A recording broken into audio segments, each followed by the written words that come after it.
Today we're going to examine some of the key challenges of supply chain management and its place in key strategic decisions of a business. Now, in the studio today is Professor Martin Christopher. Now Martin, you're an emeritus professor of marketing and logistics, two key important areas.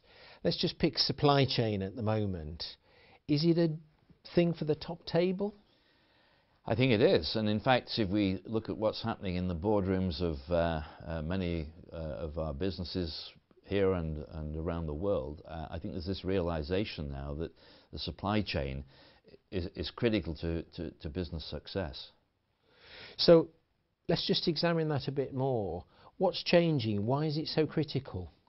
I think one of the reasons is that in many cases our supply chains have become extended, significantly more so than was ever the case before. If you think about a traditional supply chain in the past, often it was a vertical supply chain, meaning that the company owned its supply base.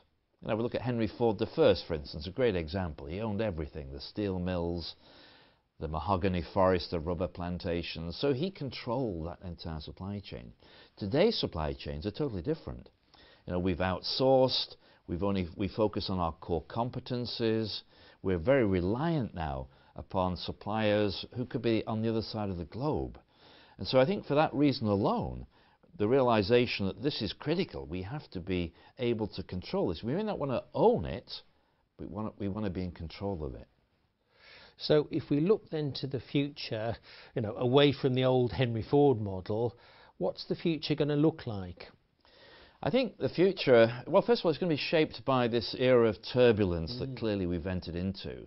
I mean, the current sort of conditions that we see in the world economy, who can say how long this is going to continue? But, you know, my view is for quite a while yet. So I think our supply chains are going to have to become much more flexible, much more capable of changing rapidly as conditions change, not just on the demand side, but also on the supply side.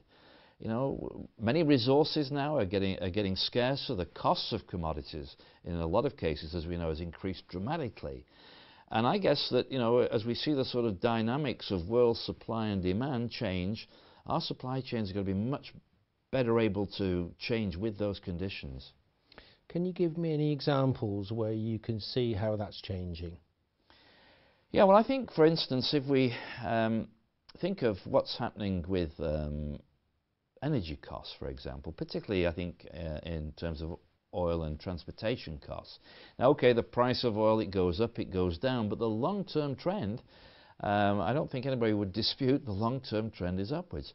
And for the foreseeable future, most of our transportation, you know, requires petroleum-based products to make it operate.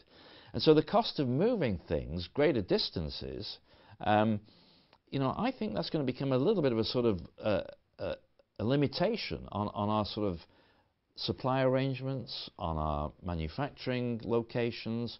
There is, I think, going to be a significant sort of reshaping of the supply chain architecture, because the centre of gravity, if you want to think of it in those terms, of supply chains, in some cases, is moving dramatically. So if you were to leave people with a key message about how the world of supply chain is changing and how that impacts on the business, what would you say? I would say I think now is the time that we really need to stand back and take a long look at our existing supply chain arrangements and to say, look, these things aren't going to last forever. You know, the conditions we're now in are significantly different from when that supply chain was first put together.